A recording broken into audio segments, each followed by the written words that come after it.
Welcome to Parenthood Bites, the podcast where we explore life as a parent in tech.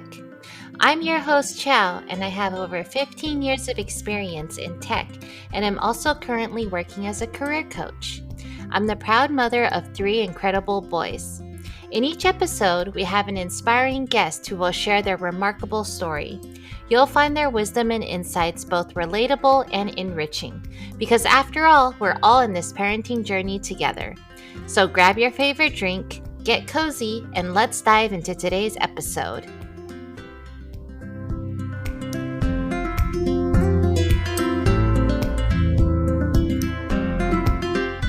Hi everyone, welcome to episode 7 of Parenthood Bites. Today we're here with Will Ramirez, who's a senior software engineer at Mongo DB and currently lives in Florida. Welcome, Will. Hello. Thank you for having me. Of course, we're happy to speak with you today. How's it going over there in Florida? It's still pretty warm down here, waiting for a little bit of fall to show up any day now, hopefully. And when you say a little bit warm, what is that? It is still in the mid 80s Fahrenheit, so like Wow. 85 today. That's quite warm. To the listeners, we're recording this in late October, which is pretty cold over here. It's like 50 degrees today. So I've already busted out with my beanie, my scarf, my jacket, almost my gloves. Even my dog has her little outfit on today. But wow, it's still like summer over there. Yeah, soon hopefully it'll cool off a little bit. Nice. So yeah, I'd like to start with just asking what brought you to tech and how many years have you been in tech? Yeah, so I've been in tech full time. It's gotta be close to 20 years now. So I graduated high school I kind of sort of drifted into tech. Down here, they have what's called a magnet program. High schools and middle schools can kind of specialize in different like subjects or whatever. And I happened to just attend a high tech magnet program. So this was the I graduated in 2000, so this was the late 90s. And we were doing all sorts of fun stuff, building robots and programming robots and running Windows domains and stuff like that. So it kind of started back then. And then after I had, started doing jobs in computer repair, things like that. So that's how I kind of made it into tech. So in that school, is it like they just have extra courses for you to take in the specialization? Yeah, exactly. So they had offered like extra programming classes, a robotics class, things like that. So I'm not, I think the school's still there. I think the program still exists, but I don't know what the difference is now and what they offer. But at the time they offered things like multimedia, doing like what was essentially Photoshop, things like that. That's cool. And so how many years were you working in tech when you became a parent? So my son was born in 2017, but I also have my stepson is significantly older. There's an 11-year age gap. So I was like late 20s when I met my now wife and like kind of became involved with her son. And so yeah, I was late 20s. So 8 years or so, 9 years, something like that. So how old was he when you met him, your stepson? He just turned 4, basically. Yeah. Wow, that's Yeah. cool. So so how old is your kid now? My youngest kid is 6, and my oldest, he's going to turn 18. My stepson turns 18 in March. Wow, Yeah, 18. yeah. Does he help take care of the younger one too, since there's a bigger age gap there? He can. It's one of the funniest things about them is I thought with that big of an age gap they wouldn't fight, and somehow they still Yeah. manage to fight with each other. Siblings, right? They still figure Yeah. out how to. But yeah, he's a great older brother, and he does help out occasionally. That's good. I mean, I see my boys too. Like when they want to help each other, they're just so sweet, right? Makes your heart melt. But then there's moments where they just like are at each other's throats, and you're like, "But you were so sweet 5 minutes ago." They figure out a way, but they make up so quickly too. Yeah. So, when your son was born, what was the parental leave policy like at your work? Yeah, I was working at a company that did not have great benefits so they had no explicit parental leave other than the kind of the standard U.S. government. Like I could have taken unpaid leave. So when my son was born, I had a week of PTO essentially. Yeah, that's how it was with my first two. It was like I took my PTO, I took my sick days, and then I took Yeah, unpaid time. So it's like if you wanted more time, you can have it, but it's unpaid, right? Yeah. And did your wife have a longer leave? Yeah, she had some disability coverage through work or something that Mm, got her 12 weeks off, and then after that we decided like together that she would take the rest of the year. My wife's a teacher, so um, my son was born right before school started, so like the timing was awkward for her. But so we decided to like let her take the rest of that school year off, and like so it worked out well in the end. that's good she was able to do that. And how was it sharing the news with your work when you were telling them you were going parental leave? Were they supportive? Yeah, they were. Yeah, they weren't as supportive as I would have liked, and not just it just like because it's the sort of the way the benefits were. It was just like, well, figure out how much time you could take off and things like that. And there were some kind of struggles with when I would come back because it wasn't in that culture of that particular company. I mean, everyone was very nice. It wasn't no one did anything inappropriate or mean or anything. It just was just like that's a big struggle. You're like, okay, I only have a week with my newborn son, and like trying to figure all that out. I remember trying to explain to people like, what it's like that first week, and nobody's sleeping, and the kids having trouble eating because they're babies. That's what they do sometimes. And yeah, it was tough coming back and like explaining, hey, I need to take one more day off, and like, okay, well, please come back the next day for a meeting or whatever. It's like, well, you know, things like that. So it was kind of tough. Did most of them not have kids? No, most of them had kids. I think it's just, Oh, I just thought maybe they didn't have kids. no, I just think that, it wasn't the culture of that company, and they didn't, we were under some pressure for some tight deadlines, and I was trying to help lead a project and things like that. And like, it was not one person's fault. It just was where the company was at the time. I get that. And so thinking back to that work, was there a mother's room there that you know of? I don't think so. I mean, I don't think so. That may have some changed. We were sort of moving office buildings and like they were building a new kind of corporate headquarters and things like that. But yeah. Yeah. And also like in some places I'd been at where it was like they didn't have it until they needed it. When they Yeah. needed it, they were like, "Oh, let's convert this conference room." But then Yeah. when they didn't have, there was nobody needing it, they were just like, "Well, it's okay. We'll deal with it when that happens." So, what do you do for childcare? So my son is old enough now. He goes to kindergarten, or he's in first grade, excuse me. So yeah, he's in kind of the public school system here. He's actually at the school my wife teaches at, so it's like kind of nice. They kind of go to school together. But prior to that, he was so once he turned one, we put him into he was in a daycare, a local daycare here. This was so he was in daycare for about a year before COVID hit, and then everything changed. But yeah. Is it hard to find daycare over there? I find that, a lot of people have shared experiences about how it's really hard to find a good daycare in the areas in our area as well. Yeah, I think it's easier than some stories I've heard out in like San Francisco or California. We have a lot of options, and but it depends on what you want. If obviously there's more expensive ones, but it wasn't hard. We toured about 5 or 6 different schools and kind of picked the one that we liked initially. Nice. So you mentioned that he goes to the school where your wife's at. So then after school, she just takes him home and then you're working from home as well, right? Yeah, so the life of a teacher, my wife always has like papers to grade, so she stays late grading papers over. So we have him enrolled in the aftercare program there. So yeah, I'm working from home, and then so when he's done with the school day, he goes to the aftercare, and it's great because there's his friends are there, and they play.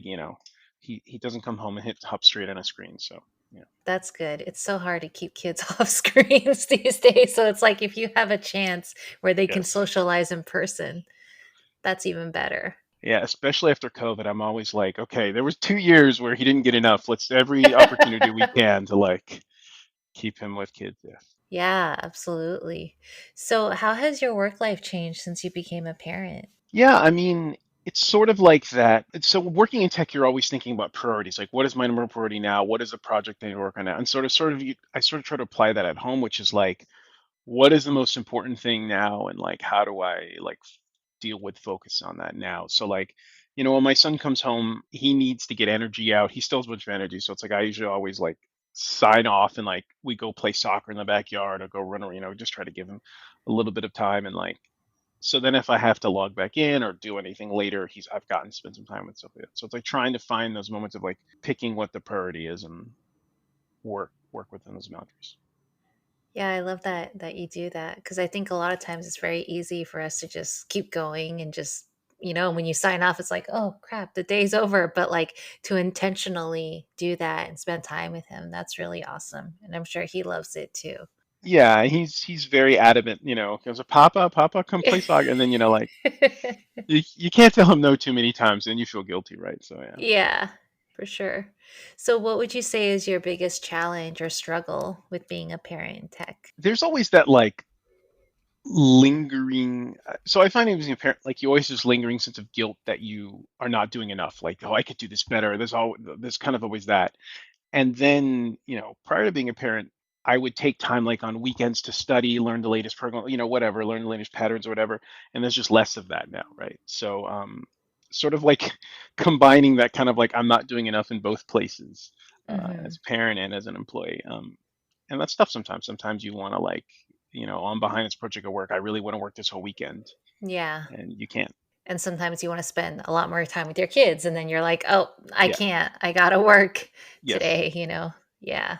I definitely hear that. There were times where I'm just like, I don't feel like I'm good enough employee, and I don't feel like I'm a good enough mom. I guess I'll just be a mediocre human. But then it's like, we can't be too hard on ourselves, right?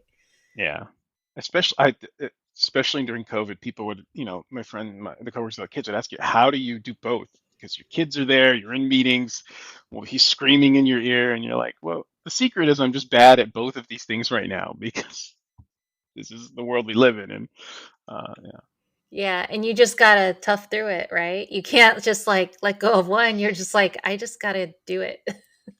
yeah, I tried all sorts of tricks to like, okay, I have a big meeting. He was still 2 at the time, so I'll set up Um, the little splash pad outside. So it's June and I'm out there working on my laptop, hoping it doesn't overheat on a conference call. He's splashing in the pool next to me, yeah, the little splash pad next to me. Yeah, Whatever you can to keep them busy.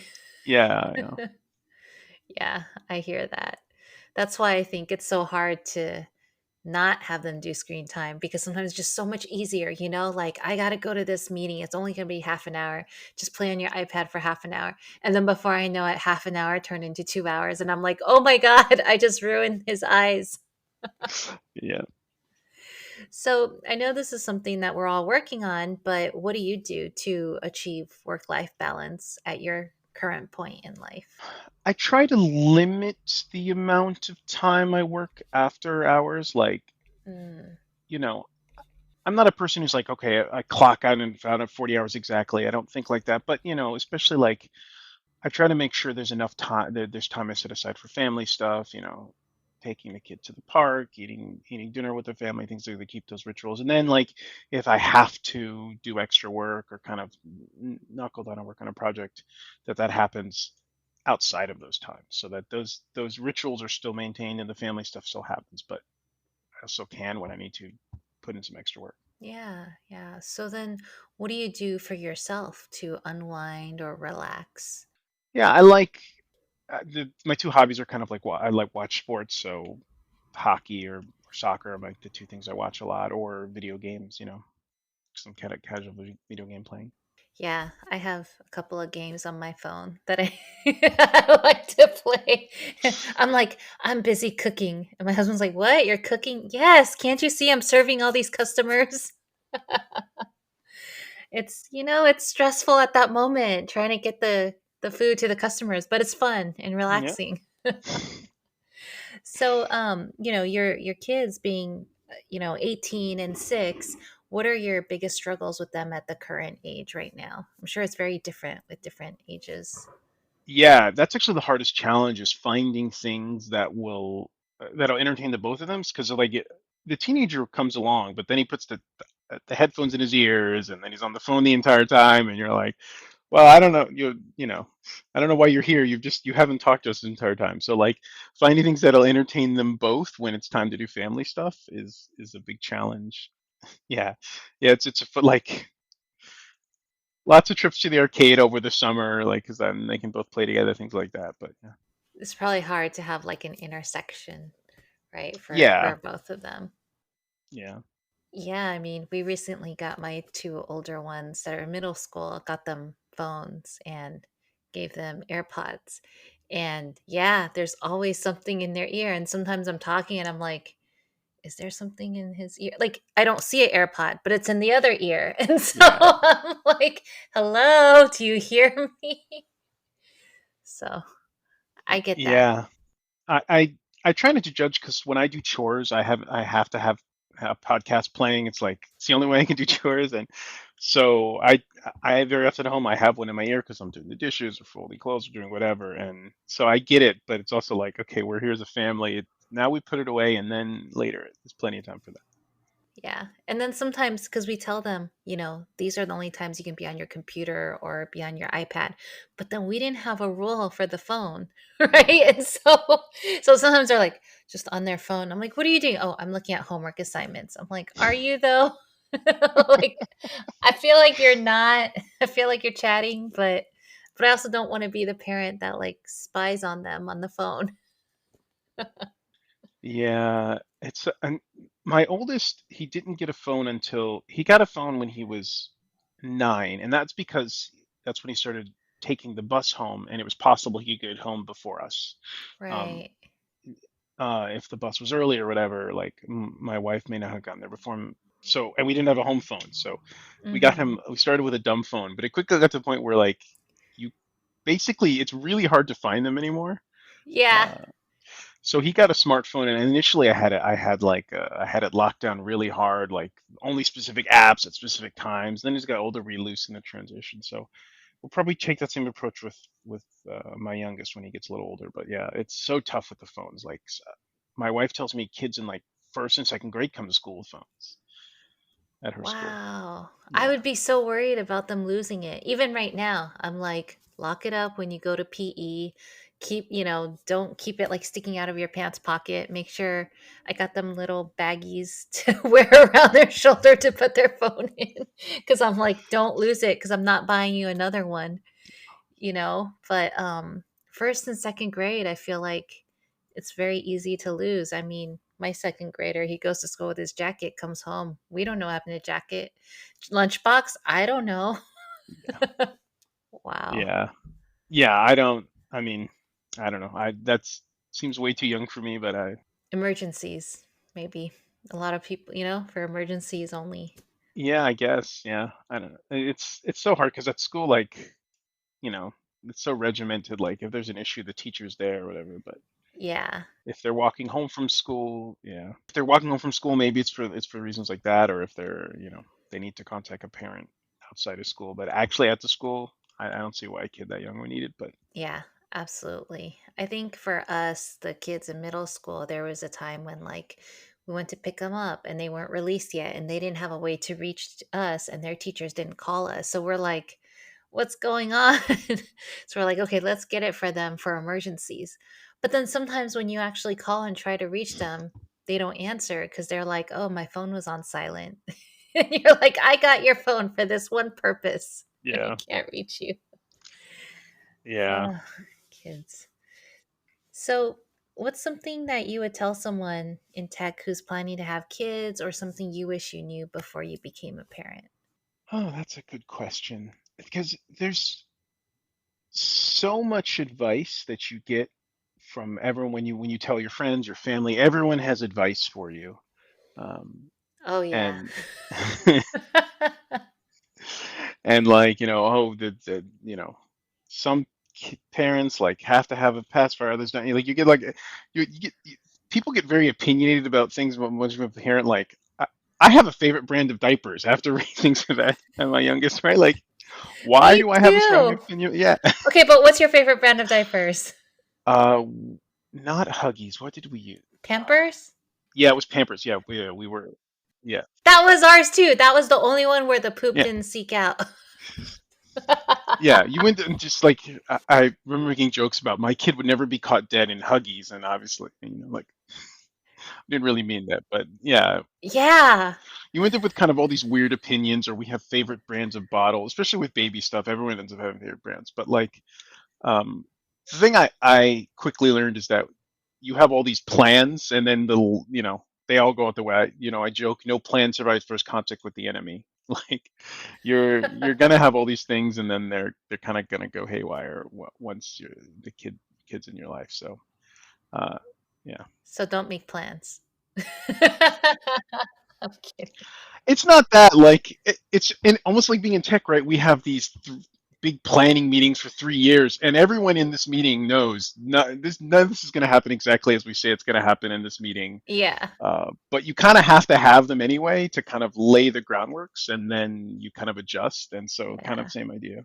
Expect there to be changes and adjust as you Yeah, go, right? yeah, Yeah, when you compare it with a project at work, it it really resonates. yeah, yeah, Because, yeah, things will change in a year, in a month, even in a few weeks. yeah. Well, thank you for sharing your story, Will. It was really nice hearing your story, your experiences, and I think there's a lot for people to learn from there. Thank you. Thank you for having me. Take care.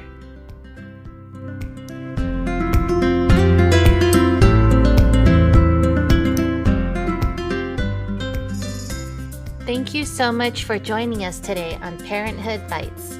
We hope you found our episode informative and entertaining. If you're a parent in the tech world or know someone who is, we'd love to hear from you. Please reach out to us at chow@parenthoodbites.co, and we'll be thrilled to add your experiences to our interviews. That's chow, CHIAO, at parenthoodbites.co. And to our potential sponsors out there, if you're a business or know of one that would like to support and partner with our podcast, please don't hesitate to get in touch. You can also reach us at chow@parenthoodbites.co. Thank you once again for tuning in, and we wish you a fantastic rest of your week. Until next time, take care and stay curious.